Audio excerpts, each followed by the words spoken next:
Estamos en la lección número 6. Entonces vamos a continuar aquí el día de hoy mirando el hombre como mediador de la bendición divina. El hombre como mediador de la bendición divina. Vamos a empezar entonces el día de hoy mirando esto. Un texto muy conocido dice, porque hay un solo mediador entre Dios y los hombres, y su nombre es Jesucristo, hombre. Eso está en 1 Timoteo 2:15. Aunque solo hay un mediador ante Dios y los hombres, aquí en la tierra hay muchos tipos y sombras de ese gran mediador. Uno de esos símbolos es un hombre que es esposo y padre en su hogar. En este capítulo consideraremos el papel sacerdotal especial del hombre como sacerdote de la bendición divina para su familia. Los roles que hemos visto hasta ahora han sido llenos de recordatorios de los deberes que los hombres debemos enfrentar. Deberíamos acercarnos a este capítulo entonces con un corazón lleno de fe en el mediador que nos permite cumplir con estos deberes y el cual nos llama a reflejar sus bendiciones para aquellos que están en nuestros hogares. En el Nuevo Testamento, la palabra griega que se traduce como mediador, en español se usa 6 veces. Esta palabra se deriva de una palabra griega que literalmente significa medio o mitad. Por lo tanto, un mediador es literalmente el hombre de en medio o el hombre que se para en la mitad. Esta palabra se usa 2 veces con respecto a Moisés. Moisés definitivamente era el intermediario que conectaba a Dios con la nación de Israel. El domingo pasado en nuestra iglesia tuve el privilegio de predicar sobre uno de los pasajes. Ya el pueblo había salido, pasó el Mar Rojo, pero en medio de eso se encontraron con aguas amargas. Y dice que la gente fue y le comenzó a reclamar a Moisés, no tenemos aguas. Y Moisés le dice que oró y le pidió a Dios. Y es interesante la figura que Moisés utiliza ahí, o que se está hablando de Moisés como un intermediario entre el pueblo de Israel y Dios. Y eso es como Moisés es visto en el Antiguo Testamento. Realmente no hay una figura más importante en el Antiguo Testamento que Moisés.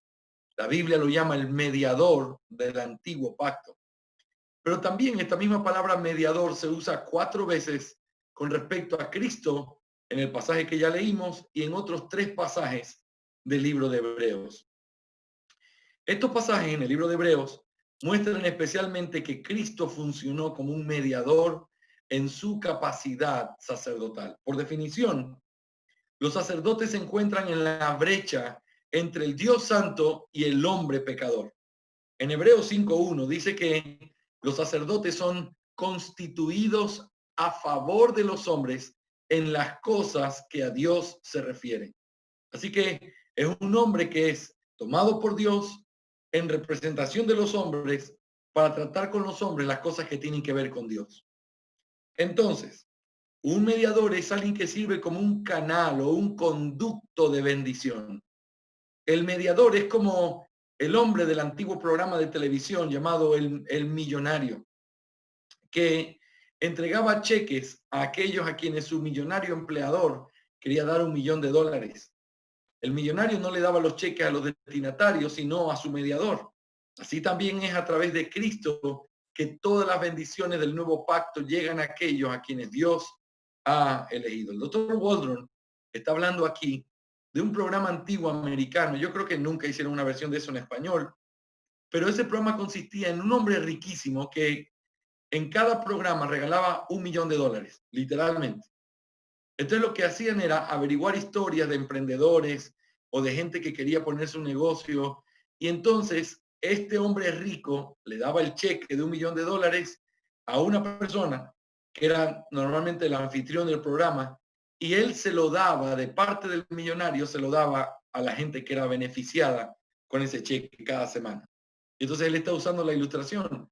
Nosotros recibimos las bendiciones de Dios a través de la mediación de Cristo Jesús. Y esto es hermoso, sobre todo cuando uno medita en el Nuevo Testamento, la enseñanza que hay. Todas las veces que ustedes encuentren la expresión en Cristo, por Cristo, se está evocando la preciosa doctrina llamada la unión con Cristo. Y en la unión con Cristo lo que nosotros encontramos básicamente es el hecho de que Dios ha dado todas las bendiciones que nos da por causa de la unión que tenemos con el Señor. En otras palabras, no podríamos recibir ninguno de los beneficios que hoy tenemos. No podríamos ser salvados, no podríamos haber sido escogidos, no podríamos haber sido sellados, no podríamos haber sido adoptados, no podríamos haber sido nada en lo absoluto si no hubiera sido por la intervención del Señor Jesucristo. Por causa de que estamos en Él es que nosotros recibimos todo lo que recibimos. En otras palabras, si vemos a Cristo como el ejemplo supremo, que lo es, el ejemplo supremo de mediador, entonces nuestra conclusión es esta. Un mediador es aquel que es el canal de bendición para traer bendiciones a ciertas personas de las cuales Él es el mediador. Y entonces la idea es, Cristo es nuestro mediador. ¿Qué significa eso? Él es el canal de bendición a través del cual vienen todas las bendiciones de Dios a nosotros. Ahora, ¿qué significa esto en la vida de un hombre? Un hombre es, en muchos sentidos, el canal de bendición que Dios le dará a su familia, es decir, aquel que trae bendiciones de lo alto a su casa. Y por eso es una gran responsabilidad y son cosas que tenemos que cumplir. Ahora, hablemos como cada clase, tomemos los 3 ejemplos que siempre vemos para ver, en primer lugar, cómo los sacerdotes eran mediadores de la bendición de Dios para el pueblo. Y luego veremos cómo esto se aplica a nuestra vida como sacerdotes en el hogar. Así que primero busquemos la base bíblica para eso. Y lo primero que haremos es mirar en la vida de Job, como lo hemos hecho ya anteriormente. Job intentó mediar las bendiciones espirituales a sus hijos a través de ofrecer sacrificios en su nombre. En Job 1:5, él ofreció sacrificios para satisfacer cualquier venganza divina como resultado de que sus hijos hubieran maldecido a Dios en sus corazones. Si él tenía éxito a través de este sacrificio que quería hacer por ellos, entonces sus acciones habrían resultado en algo opuesto a la maldición de Dios. Habría traído la bendición divina a sus hijos. Por lo tanto, esas acciones que Job inició como sacerdote en su hogar habrían sido el canal de bendición para su familia. Piensen conmigo por un momento. Cuando nosotros hablamos de qué es el pecado es una ofensa contra Dios. Y la pregunta es, ¿y qué es lo que trae como consecuencia el pecado? El pecado trae como consecuencia la muerte. El hecho de que Dios se vengue de una manera justa, apropiada, por causa de la maldad que los hombres tienen. Si los hijos de Job hubieran pecado, que era la sospecha que tenía Job, entonces lo que a ellos les podía esperar no era otra cosa que una maldición de parte de Dios por causa de su pecado. Ellos eran reos de muerte, reos de castigo por causa de lo que habían hecho. Ahora, al Job querer hacer un sacrificio por ellos, esta es la pregunta. ¿Qué es lo que Job estaba buscando de Dios para ellos? No era el hecho de que Dios les diera la maldición que merecían por el pecado, sino que Dios cambiara esa maldición por una bendición por causa del sacrificio. Ahora piensen en esto. ¿Qué función entonces estaba teniendo Job con respecto a este pueblo, a sus hijos? Lo que estaba haciendo era un canal de bendición. El hecho de que él ofreciera un sacrificio implicaba que él quería traer bendición sobre sus hijos y no la maldición que quizás ellos merecían por lo que habían hecho. Así que al ofrecer sacrificios, claramente podemos ver en Job un hombre que era un canal de bendición para su familia. Era un medio, era un mediador de la bendición divina. Ahora, eso nos lleva a una segunda cosa o un segundo argumento bíblico. Pero ¿qué podríamos decir, mis hermanos, de los patriarcas? Patriarcas se les llama a todos aquellos que estuvieron o los ascendientes de Israel, es decir, los que estuvieron Abraham, incluso antes del diluvio también, pero sobre todo Abraham, Isaac y Jacob son conocidos como los patriarcas. Cuando uno analiza la vida de estos hombres que vivieron antes de la pronunciación de la ley y del pacto de Dios con Israel, El patrón que nosotros vamos a encontrar en todos estos personajes es que ellos no solamente vivían como sacerdotes en su hogar, no solamente que ellos eran la autoridad espiritual en su hogar, sino que ellos también traían bendiciones espirituales sobre su familia. Nosotros podemos ver las bendiciones de Noé a sus hijos en Génesis 9, 24, 27. Podemos ver las bendiciones de Isaac y sabemos la historia lamentable de cómo Jacob robó la primogenitura de su hermano. Y entonces, pero ahí vemos la bendición de Isaac sobre sus hijos. Y luego, quizás la más célebre de todas, es la bendición de Jacob o de Israel cuando ya es mayor a sus hijos. Y cómo él dice diferentes cosas en un sentido, funcionando como un profeta. Porque si ustedes recuerdan la última parte de Génesis, cuando Jacob está bendiciendo a sus hijos, comienza a decir, y tú, Judá, tal cosa, de tu trono no se apartará el cetro, tú serás rey. Y comienza a decir cosas que luego llegaron a suceder. Ahora, evidentemente ellos no solamente eran papás o sacerdotes en el hogar, sino que podríamos decir que de alguna manera Dios les había dado un espíritu de profecía, que cuando ellos bendecían a sus hijos, lo que bendecían se llegaba a cumplir con la bendición de Dios. Ahora, por supuesto que nosotros no podemos reclamar que si yo le digo a mis hijos, tú vas a ser una gran doctora o tú vas a ser un gran pastor, yo no puedo decir que mi bendición tiene algunas cosas proféticas y que se va a cumplir. No es lo que estoy diciendo. Los patriarcas sí lo tuvieron, nosotros no. Nosotros tenemos que bendecirlos de otra manera, pero aunque no tengamos esa parte profética como sí tenían los patriarcas, hay algunas cosas importantes que quisiera mostrarte que uno aprende del ejemplo de los patriarcas. Los patriarcas bendecían a sus hijos. Y eso nos tiene que enseñar, en primer lugar, que debemos aspirar a ser una fuente de bendición para nuestras esposas y para nuestros hijos. Nosotros deberíamos saber que nuestros labios deben ser usados para bendecir a aquellos que están a nuestro alrededor. Es interesante cuando uno mira en segundo libro de Samuel 6:20 y en primer libro de Crónicas 16:43. Vemos que David venía gozoso después de la adoración y lo que él hizo después de venir de la adoración a Dios fue bendecir a su familia, a sus hijos, a su esposa, por causa de el gozo que había en su alma por la comunión que tuvo con el Señor.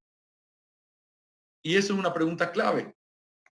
Nosotros podemos decir lo mismo de nosotros al tener una comunión con el Señor. Esa comunión o cada vez que vamos a la iglesia o cada vez que escuchamos la palabra, hay algo en nuestro corazón que realmente nos mueve y nos motiva a tener que vivir de una manera bendiciendo la vida de nuestra familia. Así que en primer lugar, podemos aprender de ellos que debemos aspirar el ser una fuente de bendición para nuestras esposas y nuestros hijos. Pero en segundo lugar, también se nos enseña a través del ejemplo de los patriarcas que tenemos que aprender a hablar de manera positiva y alentadora.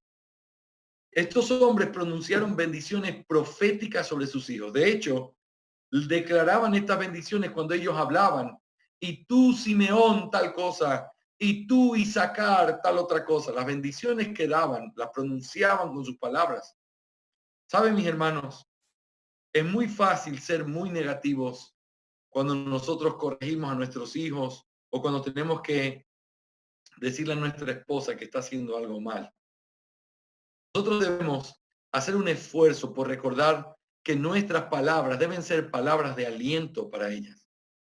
Debemos desear que nuestras familias recuerden cuánto los bendecimos, tanto verbalmente como también al leerles la palabra y pedirle al Señor que los bendiga. Así que no solamente es que tenemos que aspirar a ser una fuente de bendición, sino que esa fuente de bendición tiene que ser también parte de las palabras que salen de nuestra boca, bendecir sus vidas. Pero hay una tercera cosa clave que aprendemos de los patriarcas y estamos solamente meditando en ellos. Todavía no estamos en aplicación, solo meditando en qué aprendemos de esta actitud, de este lugar que tenían los patriarcas. Tal como los patriarcas entendieron a sus hijos, deberíamos intentar reconocer los dones y talentos peculiares que Dios les ha dado a nuestros hijos. cuando se desarrollan y santifican adecuadamente, estos dones pueden ser un canal de bendición divina. Jacob tipifica cuando bendice a sus hijos, y dice el texto en Génesis 49, que él le daba a cada hijo la bendición definida, la bendición que le correspondía a cada uno. Y lo que eso significa es que no solamente esto era una obra del Espíritu Santo, es decir, no es que solo Dios le estaba dando palabras para dar, sino que aquí vemos claramente un hombre que conocía a sus hijos y que por conocer a sus hijos, él sabía también cómo bendecirlos y en qué cosa bendecirlos. Así que nosotros aprendemos aquí que es necesario tener que aprender a conocer qué es lo que nuestros hijos tienen, cuál es el camino que ellos deben seguir.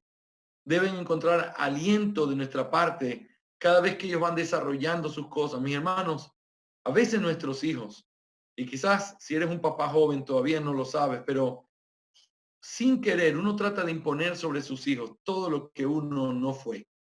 Desde las cosas más sencillas hasta las cosas más grandes. Oh, yo quisiera que mis hijos aprendan inglés. Yo veo que es tan importante. Yo nunca aprendí. Y entonces uno los pone en cursos de inglés.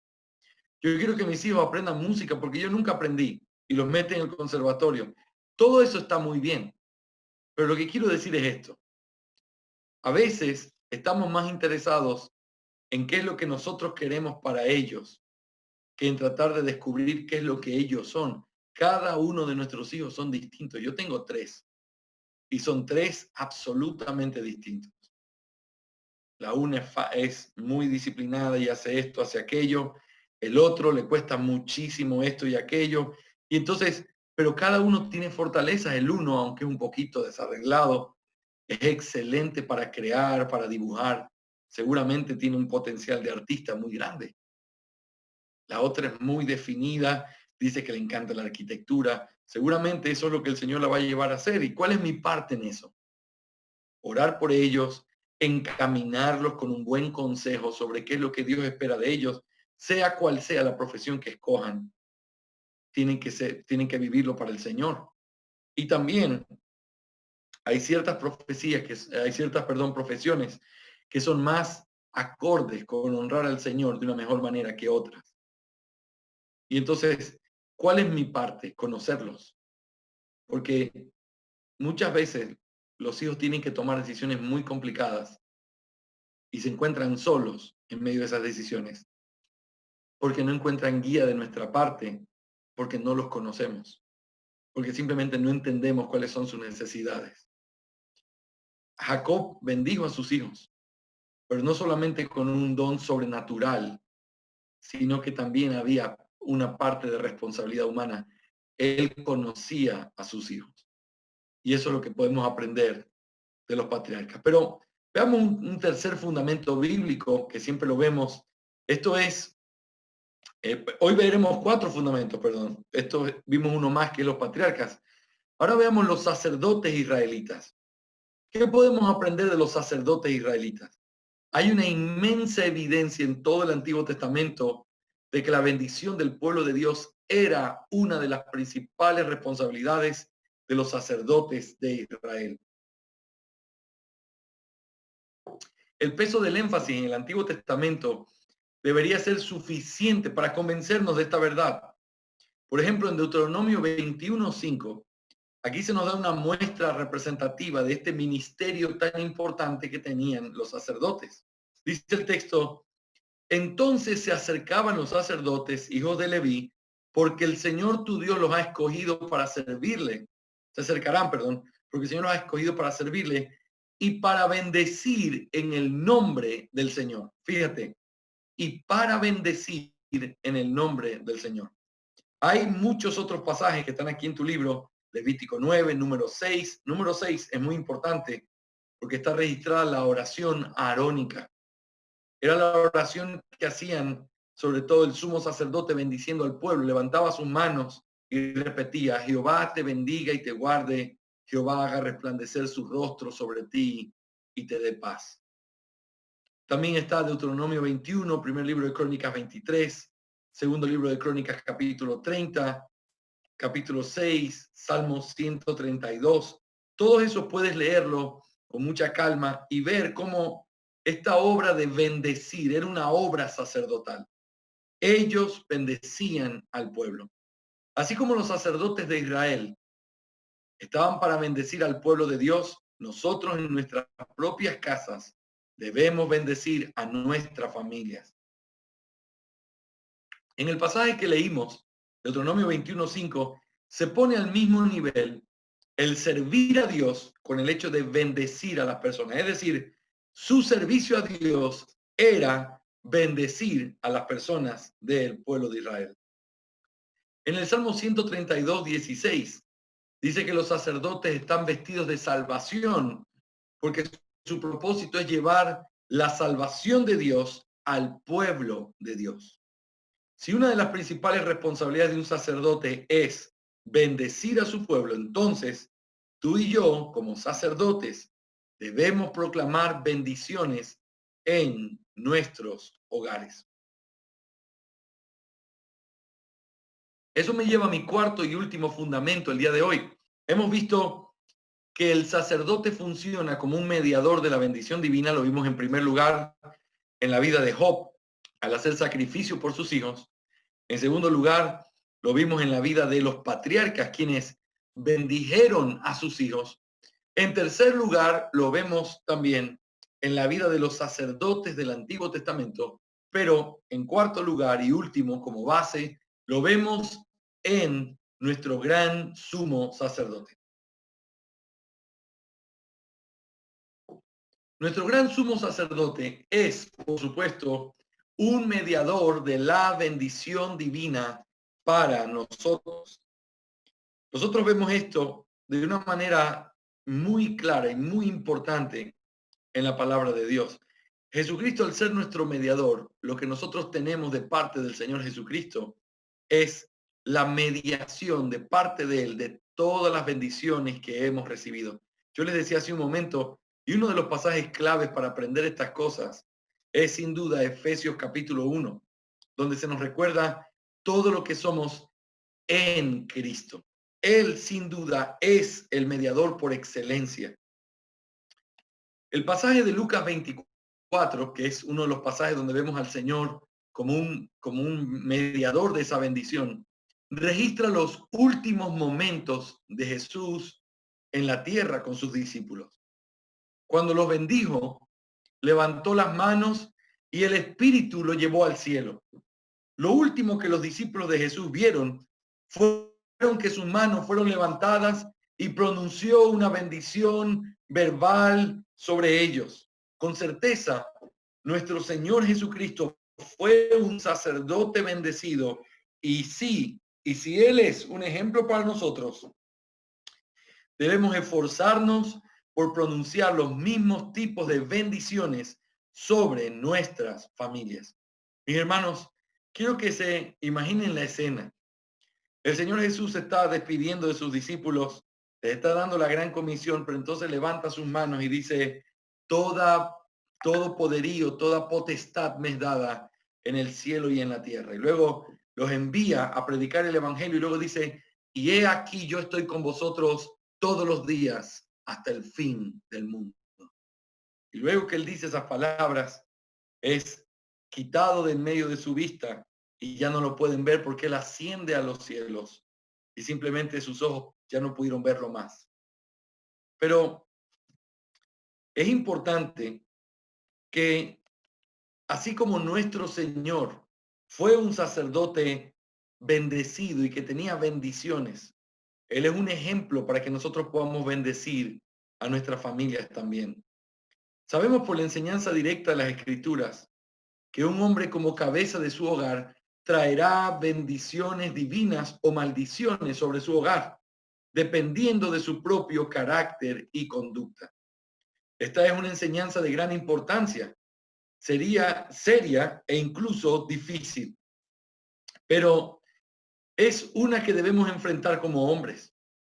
Así como los sacerdotes mediaron la bendición divina a Israel o la maldición divina, como en el caso de los hijos de Elí, que hicieron lo malo ante los ojos del Señor y el Señor no pudo bendecirlos por causa de de ese canal sucio que había entre Dios y los hombres.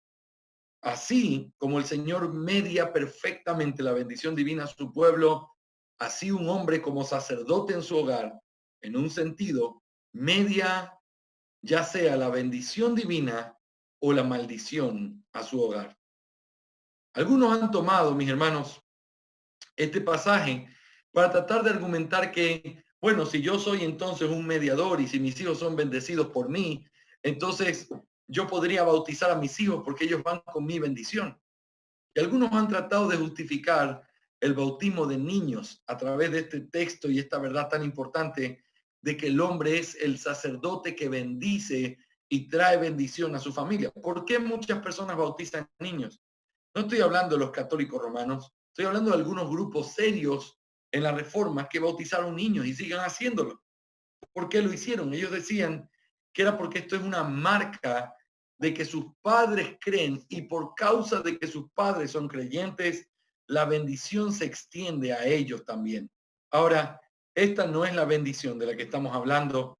Los hijos sin duda son bendecidos por sus padres y reciben bendición por ser hijos de un buen padre que ama y teme al Señor.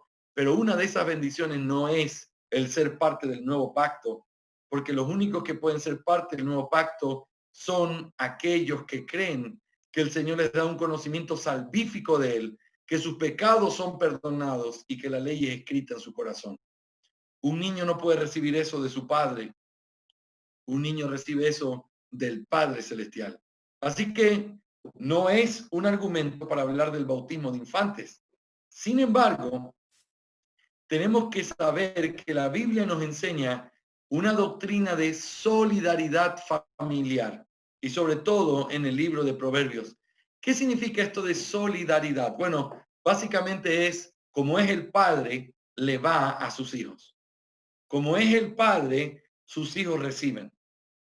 La Biblia muchas veces recuerda esto y estoy seguro que vienen a tu mente pasajes donde se nos habla de esto con mucha claridad. Pasajes como cuáles. Bueno, cuando dice que el hombre que vive de tal manera, sus hijos serán como flechas o sus hijos serán como el fruto que brota de un árbol. Esa idea de bendición, pero también de perdición o de maldición eterna por causa de la vida de los padres, también es una realidad escritural. Y nosotros tenemos que aprender a entender apropiadamente esto si queremos aprender a entender apropiadamente qué significa el hecho de que tú y yo somos mediadores de la bendición divina. Esta doctrina de la solidaridad familiar enseña básicamente que la conducta de un hombre influye profundamente en el bienestar de su familia o su casa. El Salmo 112, 1 y 2 nos muestra claramente esta verdad. Dice el texto, aleluya, cuán bienaventurado es el hombre que teme al Señor, que mucho se deleita en sus mandamientos, poderosa en la tierra será su descendencia, la generación de los rectos será bendita. Y tú tienes aquí en el libro un montón de versículos en el libro de Proverbios, no son los únicos, hay muchos más, que hablan sobre cómo los hijos de un padre que ha vivido conforme al Señor, que teme al Señor, que se deleita en su palabra, cómo los hijos de este padre realmente reciben una bendición real en sus vidas por causa de la piedad de sus padres. Hay una realidad escritural aquí y esto es una realidad bien importante. Ahora, agreguémosle a eso el hecho que debe estar ya muy claro que un hombre debe ser la cabeza de su mujer, según lo que Pablo nos enseñó en Efesios 5, 23 al 29. Cuando habla de la cabeza, es interesante, algunos solamente interpretan el hecho de que es cabeza como que es el líder, pero acuérdate de esto, por la cabeza es que el cuerpo busca el nutriente e ingresa el nutriente. Entra el nutriente para preservar la vida y para poder cuidar del resto del cuerpo. En otras palabras, es a través de la cabeza que ese cuerpo se bendice o no. Si nosotros no cumplimos con el rol de ser cabeza, entonces lo único que podemos esperar para la vida de nuestras esposas y de nuestros hijos es que les vaya mal.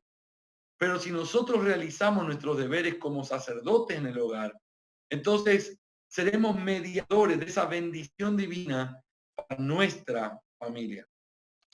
Como dijimos al principio de este capítulo, gran parte de la forma en la que un hombre actúa como mediador de la bendición divina en su hogar permanece envuelto en dificultad y misterio. Pero lo que sabemos con seguridad, eso nos enseña algunas lecciones cruciales.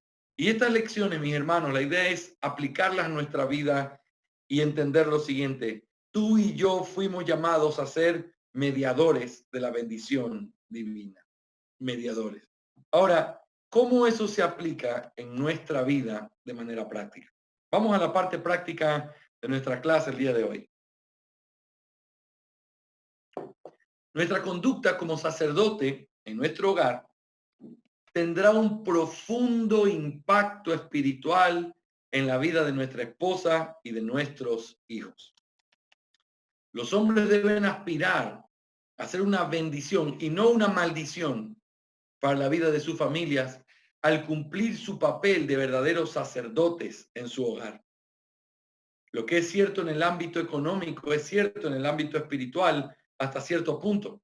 Si somos sabios y diligentes, eso significará en general que nuestras familias eventualmente vivirán en una prosperidad comparativa. Si somos necios y perezosos, nuestra familia sufrirá. Un hombre que toma en serio sus responsabilidades sacerdotales da un buen ejemplo y es espiritualmente sabio y diligente. Generalmente cosechará esposa y familia santas y felices. Así que esto es bien importante, mis hermanos. ¿Y cómo se relaciona esto de la bendición divina con nuestras vidas? Bueno, no hay una bendición más grande que ser el hijo de un hombre que teme al Señor. ¿Sabe por qué? Porque sencillamente nuestra vida impactará el corazón de nuestros hijos y de nuestra esposa inevitablemente. Mira qué interesante cuando uno conecta eso con la parte de la economía. Por supuesto, no todo padre irresponsable tiene un hijo irresponsable. Hay hijos muy responsables de padres que fueron malos padres. Pero normalmente también es común el patrón de encontrar hombres que fueron borrachos y abusadores pensando que no había ninguna autoridad sobre ellos y ver hijos que son exactamente iguales. Aunque odien a su padre con todo su corazón, vuelven a repetir los mismos pecados. Y uno pregunta, ¿por qué? Bueno, porque nuestra conducta es un impacto profundo en la vida de nuestras esposas y de nuestros hijos. Observa aquí el ejemplo de la familia de Job una vez más. Las celebraciones de cumpleaños dan testimonio de lo felices que estaban sus hijos y lo mucho que se amaban el uno al otro. Hay una conexión entre la felicidad y la armonía que vemos en Job 1:4 y también con el sacerdote familiar, diligente y sabio que vemos en el versículo 5. Job era un hombre que se preocupaba por su familia y leemos en el versículo anterior que su familia era feliz. Oye, espérate, ahí hay una conexión. Un hombre sabio, diligente, esforzado, da como resultado una familia de gente feliz que vive en armonía porque hay un hombre que es una bendición en la vida de ellos. Una familia feliz, armoniosa y muy unida requiere un padre que sea un líder espiritual fuerte.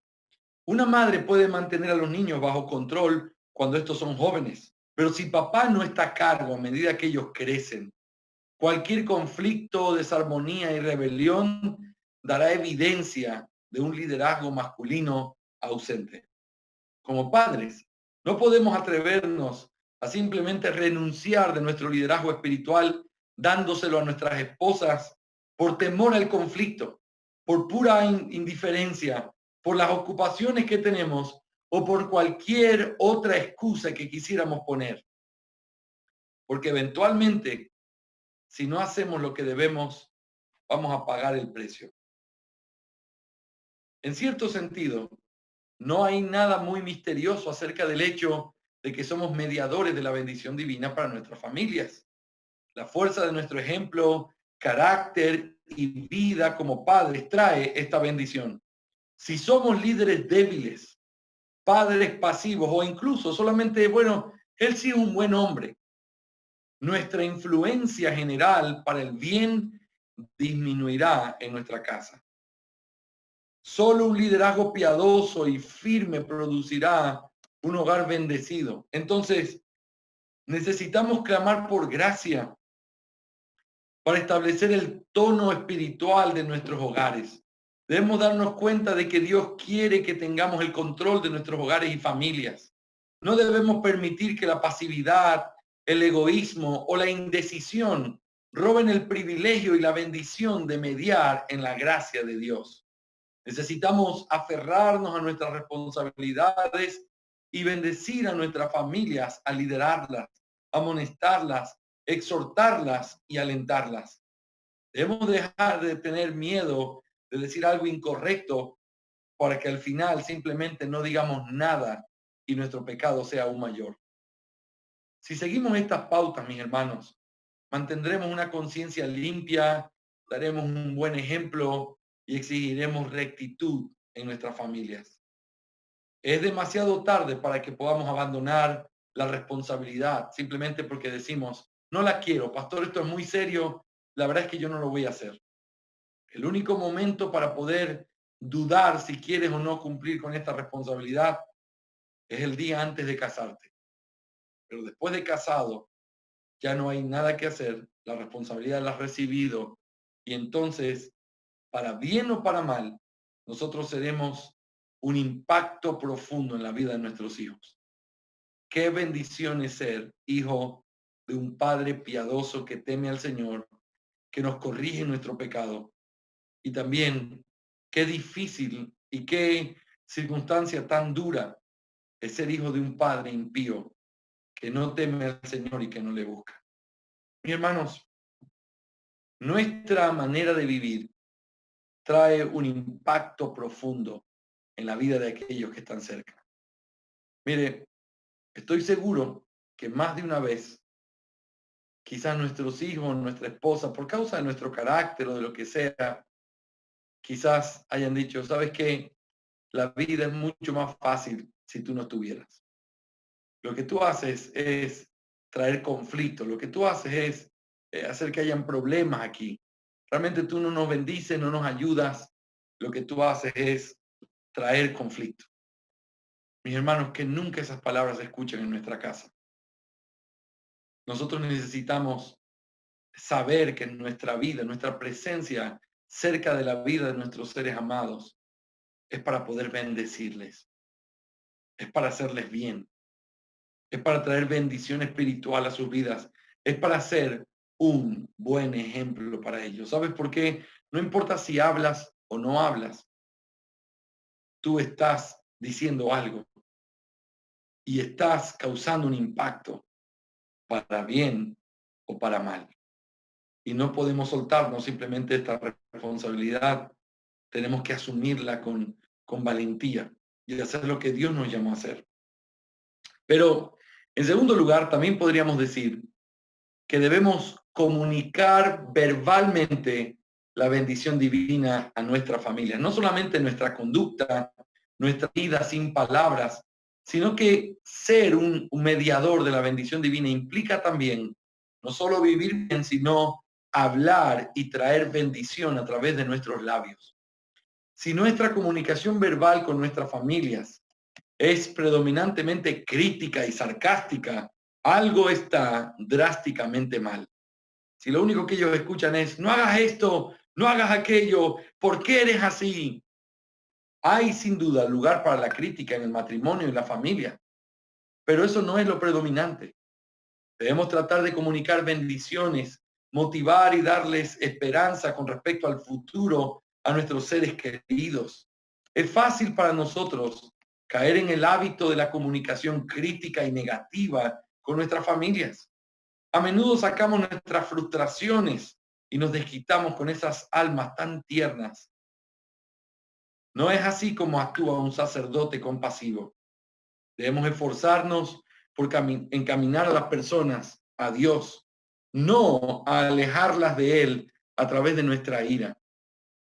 Dios no le pidió a los sacerdotes con gran sacrificio cada año que maldijeran al pueblo, no, les pidió que lo bendijeran. Esto nos llama a ser hombres de fe. Qué necesario para nuestras familias el recibir nuestro aliento y nuestra bendición. Hay momentos en los que estamos abrumados con responsabilidades, preocupados, afanes y temores, y sin duda todos hemos vivido eso, mis hermanos. Y necesitamos a nuestra esposa para tranquilizarnos y alentarnos. Después de decir eso, que eso es verdad, es importante entender esto. Un hombre debe ser el principal animador o aquel que le trae ánimo a su esposa y a su familia. Nuestras esposas necesitan que las animemos sobre el futuro. Necesitan escuchar que son apreciadas, que están haciendo un buen trabajo con los niños, que las promesas de Dios son verdaderas y que, por la gracia de Dios, el futuro aún está lleno de esperanza.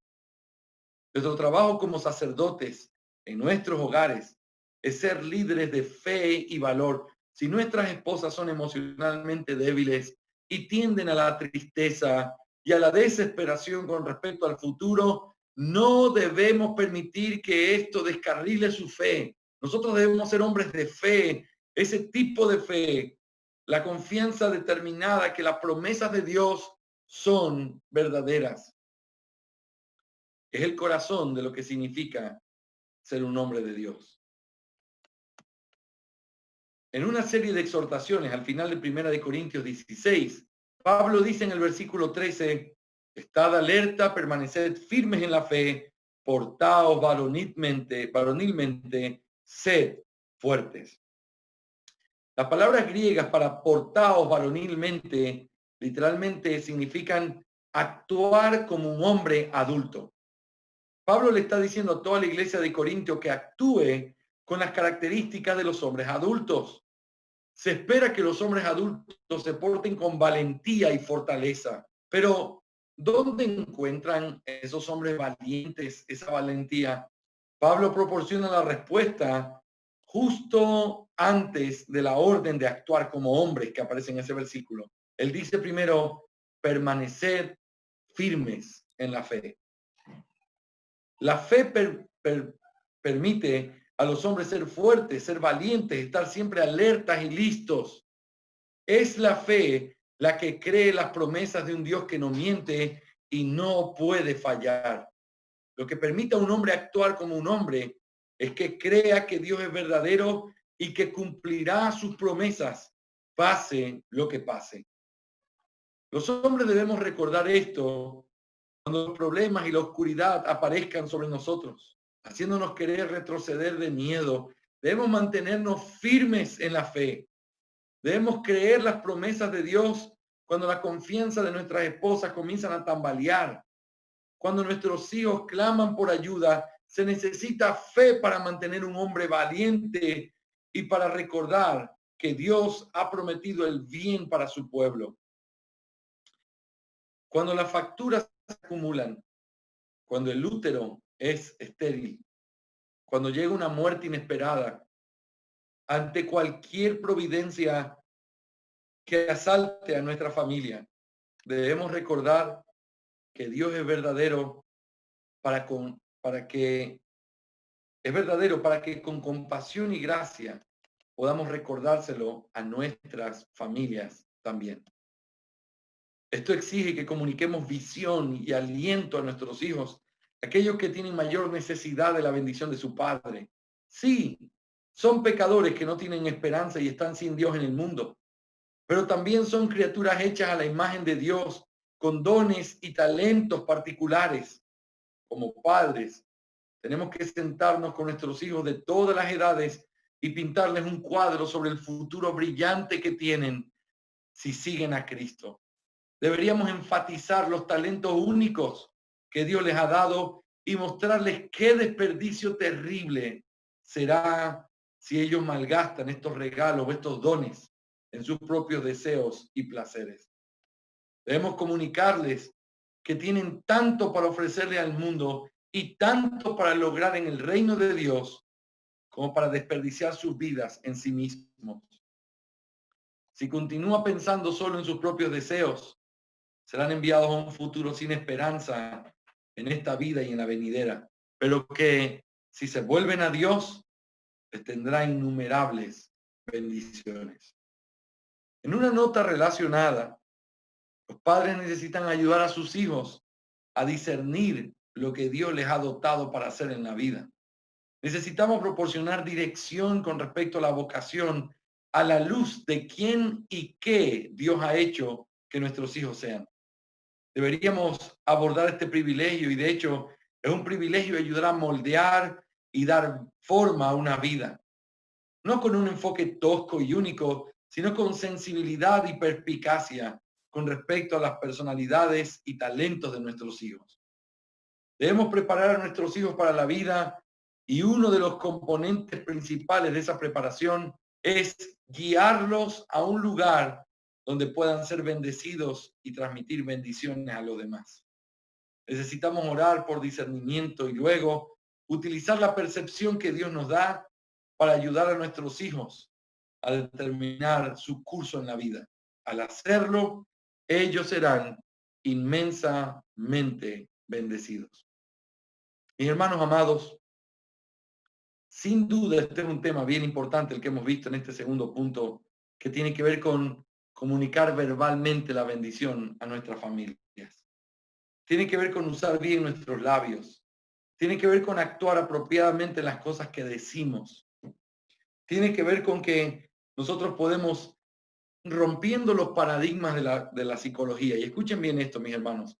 Si hay una distinción considerable entre la psicología y el hecho de la verdadera fe cristiana, es que la psicología trata de decir, mira, tu hijo es bueno, el problema es su entorno, el problema es lo de aquí, el problema es lo de allá, el problema es su vida, qué sé yo, sexual, cuando era un niño, tantas cosas que dicen dependiendo de la escuela de donde venga ese psicólogo. Pero el punto clave en esto, hermanos, es que nosotros no podemos tener esa visión con respecto a nuestros hijos. Cuando estamos hablando aquí de darles palabras de bendición, no estamos hablando de decirles, vamos, mi hijo, tú eres un campeón, saca el tigre que hay en ti, o cosas por el estilo. No es lo que realmente queremos hacer. Lo que realmente queremos hacer es poder mostrarles el valor que tienen, que se sientan amados, recibidos, valorados por su familia, que sepan que hay cosas que están mal y que hay que arrepentirse de ellas, pero que hay esperanza. Todo eso es parte de la bendición divina. Mis hermanos, decir a nuestros hijos que son unos campeones es simplemente llenar su mente o anestesiarla de lo que realmente son. Nuestros hijos no son unos campeones, son pecadores que necesitan desesperadamente la gracia de Dios, pero al mismo tiempo son pecadores que son amados por sus padres. Son pecadores que sus padres se esfuerzan por ellos y los aman y los cuidan y les enseñan. Es correcto tener que motivar sus corazones. No es correcto pensar que la autoestima es lo mismo que lo que estamos hablando aquí. El autoestima es el amor a uno mismo y eso es, en última instancia, pecado. Pero el amarlos verdaderamente, naturalmente trae como resultado el hecho de poder decirles, mi hijo, yo te amo. Me encanta acostarme en la cama, tomar la mano de mi hijo varón y decirle, me encanta ser tu papá. Y yo estoy seguro que él sabe que lo amo. Y no le estoy diciendo que es un campeón, que es perfecto, que él nunca se equivoca. No, él sabe que se equivoca. Y lo corrijo físicamente cuando se equivoca. Pero él se sabe amado y sabe que la vida nuestra es una vida que es más importante que simplemente vivir para uno mismo. Entonces, hermanos queridos, este es el principio más importante de lo que tiene que ver con transmitir la bendición divina. Ahora, para terminar, solo quiero hacer 2 o 3 cosas claves y dejarlos en la mente de ustedes.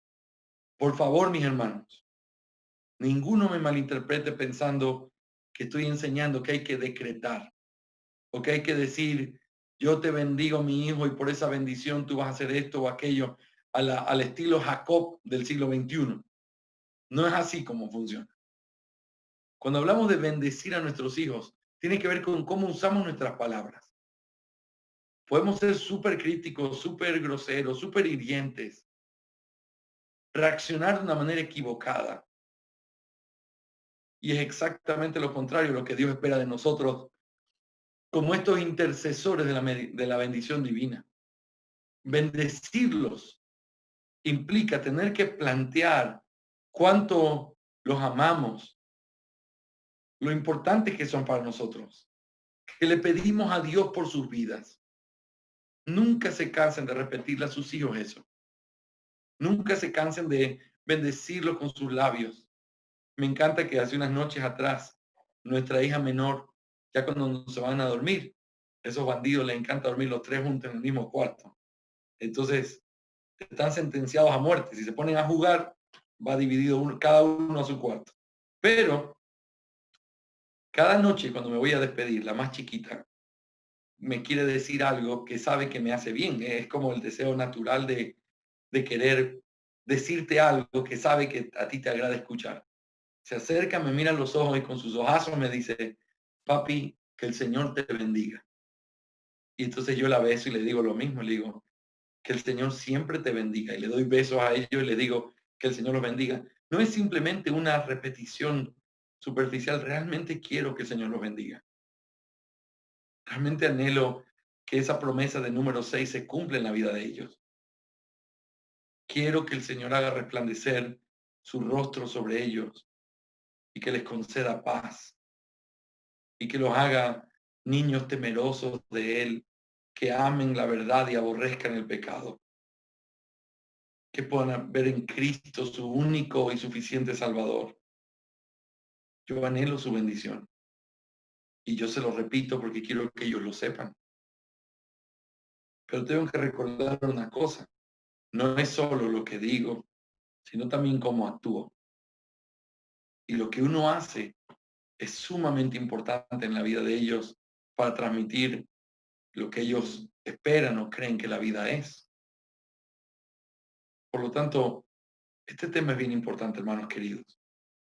Nuestras palabras deben ser caricias. También tiene que haber firmeza. Pero ahora estamos hablando de las caricias. ¿Cómo traes la bendición divina para tus hijos? Mira, no hay una bendición más grande que el hecho de que alguien ore por ti.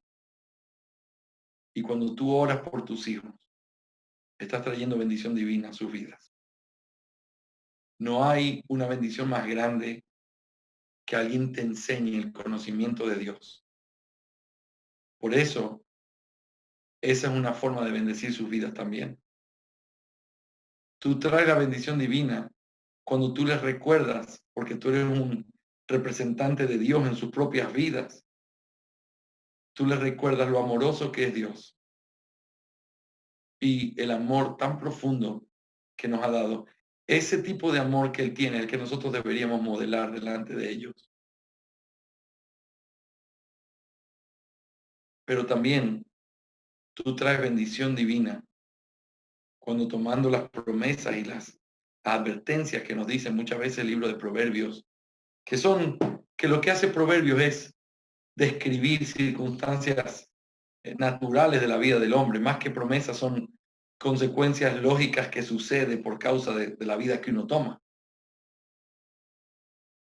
Pero esa advertencia es una advertencia verdadera que hay que oírla. Salmo repite, qué benditos son los hijos de un hombre de Dios. La mejor forma de bendecirlo y ser una fuente de bendición para ellos es a través de ser el hombre de Dios que ellos necesitan ver. Amén, mis hermanos. Aquí concluimos nuestra lección del día de hoy.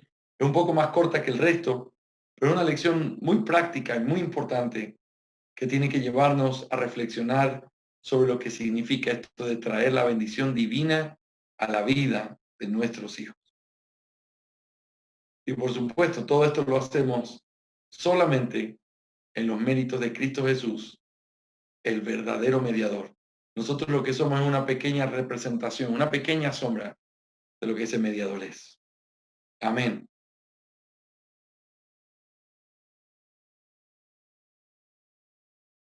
¿Qué pasa eh, o cómo recuperar. Por ejemplo, en el caso de un padre que falló, eh, y que, bueno, sus hijos miraron como ese ejemplo, ese patrón de un padre irresponsable, y ya llegan a la adolescencia. ¿Cómo este padre podría recuperar como el corazón de sus hijos y aún el corazón de su esposa, eh, una vez que él conoce estas verdades, conoce del Evangelio? ¿Cómo él podría ser, mi pastor?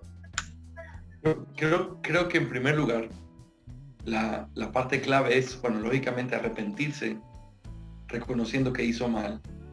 Eso lo lleva a pedirle perdón al Señor por ese pecado cometido por tantos años.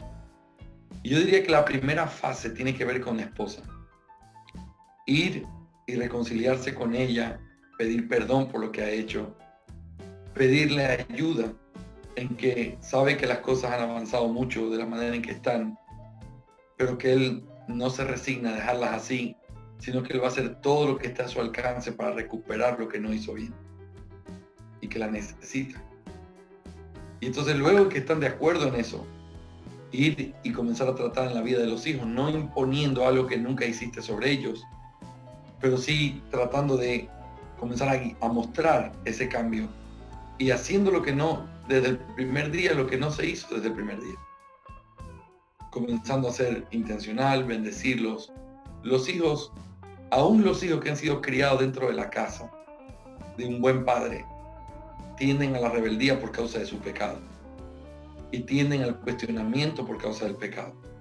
Cuanto más otros que, por decir así, tienen una supuesta razón para hacerlo.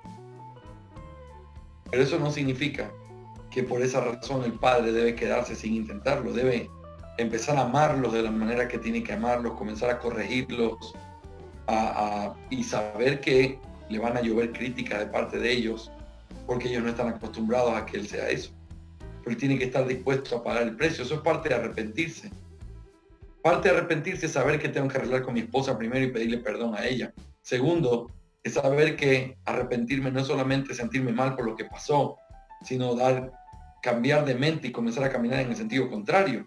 Si estoy pidiendo perdón por todo lo que no hice, la primera cosa que hago el día que me arrepiento es comenzar a hacer lo que no hice. Entonces ese padre tiene que comenzar a trabajar fuerte. Su esposa tiene que estar de su lado para que puedan ser dos contra el rechazo de su hijo adolescente o dos contra cualquier conflicto que pudiera haber. Pero eso yo creo que es clave. Es clave la restitución. No es solamente decir, ya sé que me equivoqué, pero voy a hacer las cosas bien, y uno se volvió loco de un día para otro, comenzó a hacer todo lo que nunca hizo. Tampoco funciona así. Tiene que restituir. Y esos hijos tienen que saber que ese papá era otro hombre y que ahora está arrepentido y que quiere hacer las cosas bien y pedirle la oportunidad para hacerlo bien. Ahora, más allá de si ellos quieren o no, la responsabilidad de ese padre es hacer las cosas y esforzarse por hacerlas bien. Pastor, yo tengo una pregunta. Cuando el apóstol Pablo nos habla acerca de portarnos varonilmente y ser fuertes, por ejemplo, en los momentos difíciles, o sea, por ejemplo, cuando uno de pronto no tuvo un buen día afuera, de pronto la situación económica no va bien, o sea, y uno quiere venir y de pronto descargar todo eso con su esposa y pues que ella lo escuche, o sea, eso no estaría bien. O en esa situación, ¿cómo yo debería o cómo deberíamos portarnos varonilmente? Muy bien, excelente pregunta, Jimito. Mira, una de las cosas que uno tiene que saber es que a veces uno se equivoca muy mal porque uno hace con su esposa lo que debería hacer con Dios. Y entonces, si nuestra responsabilidad es tener que cargar los pesos y darles esperanza, nuestras esposas son más vulnerables. Nuestras esposas se desesperan en una crisis, nuestras esposas comienzan a perder la esperanza, y a veces, como me lo ha dicho la mía, lo único que estoy esperando de ti es que me digas que todo va a estar bien. Y ellas encuentran esa fuerza en esas palabras, porque si nosotros les decimos que todo va a estar bien, es porque todo va a estar bien y vamos a luchar y vamos a estar aquí y vamos a salir adelante con la ayuda del Señor. Entonces, el punto es, imagínate, Jimmy, que tú estés en una crisis en tu corazón. Ahora, te voy a decir una cosa. Hay momentos y momentos. Y hay momentos donde definitivamente uno tiene que ir y pedirle al Señor que fortalezca y buscar a su esposa como su ayuda y poder resolver juntos lo que tienen que enfrentar juntos. Y eso es parte de la vida y es parte de amarse. Pero piensen que tu esposa es una de esas copas de lujo, delicadas, carísimas, que la usas solo para ciertos momentos especiales y que la tratas con delicadeza. No puedes usar esa copa para el uso común, sino que la tienes para momentos especiales. Y hay momentos especiales en los que uno a veces tiene que recurrir a las esposas poniendo su corazón ahí, diciendo, mi amor, mira, estoy así, estoy mal por esto. Y sin duda que nuestra ayuda idónea nos guía y nos enseña. Y hay momentos para eso, y realmente los hay. Pero el punto del texto es, tú tienes que ser el cierto en horas inciertas, y no debería ser al revés. No es que ella simplemente es a la que podemos recurrir, como cuando recurríamos a nuestras madres en los momentos de crisis, sino que nosotros debemos convertirnos en su cuna, donde ella puede venir y cobijarse y descansar, sabiendo que está todo bien. Nosotros a veces necesitamos acostarnos sabiendo que todo va a estar bien y ella a nuestro lado protegiéndonos, pero ese no debe ser el común denominador.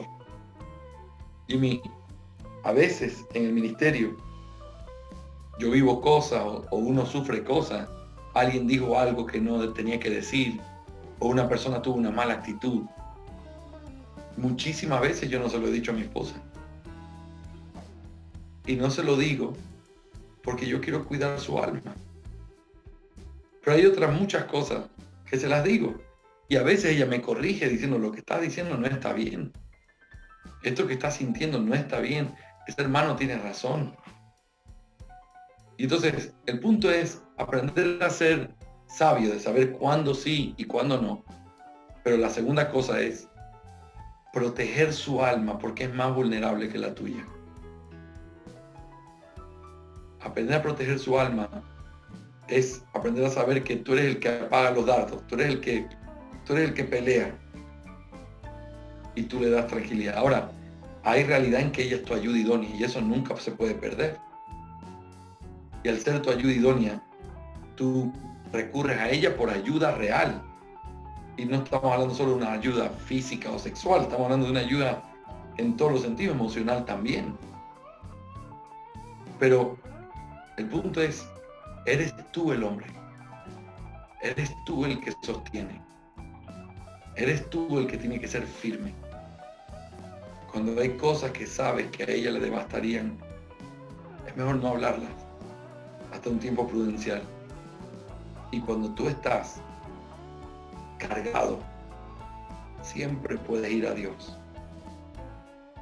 Y no convirtamos a nuestra esposa en un reemplazo de lo que Dios debería hacer. Ahora, no quiero decir con esto que guarde secretos o que tal cosa o aquella. Lo que te quiero decir es, sé sabio y actúa con sabiduría para con ella. Ella es más vulnerable. Y definitivamente a veces necesitamos su ayuda, pero la mayoría del tiempo ella necesita la tuya. En Éxodo capítulo 20, en la parte de los mandamientos, en el versículo 5 se habla algo acerca de los padres e hijos, ¿verdad? Donde el Señor expresa y les dice, no te inclinarás a ellas ni las honrarás, porque yo soy Jehová tu Dios, fuerte, celoso, que visito la maldad de los padres sobre los hijos hasta la tercera y cuarta generación de los que me aborrecen. Entonces, ¿cómo podemos interpretar este verso, o especialmente la última parte donde dice que el Señor visita, ¿no?, la maldad de los padres hasta la tercera y cuarta generación? Sabemos que hay muchos que incluso hablan o han puesto teorías o temas como maldiciones generacionales, cosas así que realmente vemos que no es algo correcto, pero ¿nos podría ahí ilustrar con este verso? Claro que sí. Nosotros tenemos que ver ese verso desde dos perspectivas.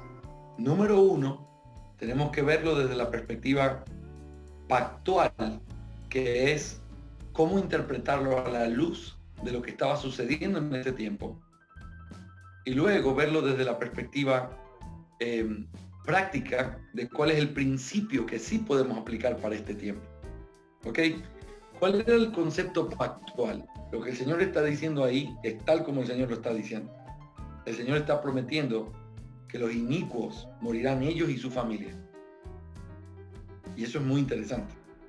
Acuérdate que cuando Acán tomó del anatema, lo mataron a él y a su familia. Cuando se levantaron contra Moisés, lo pusieron a él y un montón de familias con todo lo que tenían. Los apedrearon, a los otros se los tragó la tierra. Y entonces tú dices, wow, eso era generacional, eso era pactual, sí. Y eso era una de las características fundamentales del antiguo pacto. Dios trataba con el Padre y por conexión con los hijos y los hijos de los hijos. Por eso hay bendición a los hijos de los hijos y también hay maldición a los hijos de los hijos. Esa es una de las razones por las cuales los presbiterianos utilizan el entendimiento del antiguo pacto y lo imponen al nuevo y dicen, por eso es que tenemos que bautizar a nuestros hijos, porque ellos son benditos por nosotros. Ahí hablamos de la bendición divina, recuerda lo que mencionaba el doctor Waldron. Ahora, el punto es, eso es cierto en el antiguo pacto. Pero quiero que notes conmigo y quiero que tú mismo me lo leas, mi Fer. Mira Jeremías capítulo 31, donde aparece la promesa del nuevo pacto. Jeremías 31. Y quiero que veas, y léeme por favor, el versículo 29. Del 29 al 31. Amén. Dice la palabra del Señor, en aquellos días no dirán más, los padres comieron las uvas agrias y los dientes de los hijos tienen la dentera, sino que cada cual morirá por su propia maldad. Los dientes de todo hombre que comiere las uvas agrias tendrán la dentera. He aquí que vienen días, dice Jehová, en los cuales haré nuevo pacto con la casa de Israel y con la casa de Judá. Muy bien. Fíjate que ese es el pasaje donde se habla del nuevo pacto.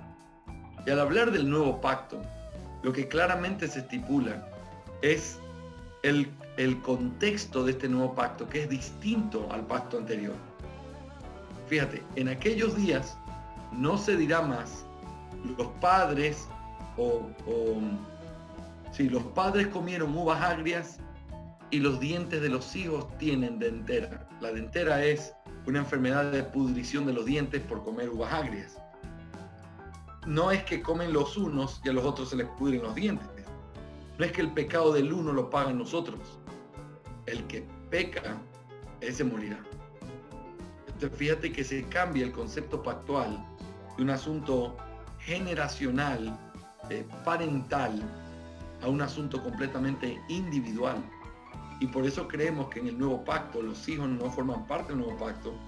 Sin duda tienen nuestra bendición en un sentido, pero no tienen una bendición salvífica de ser parte del nuevo pacto como lo era en el antiguo pacto.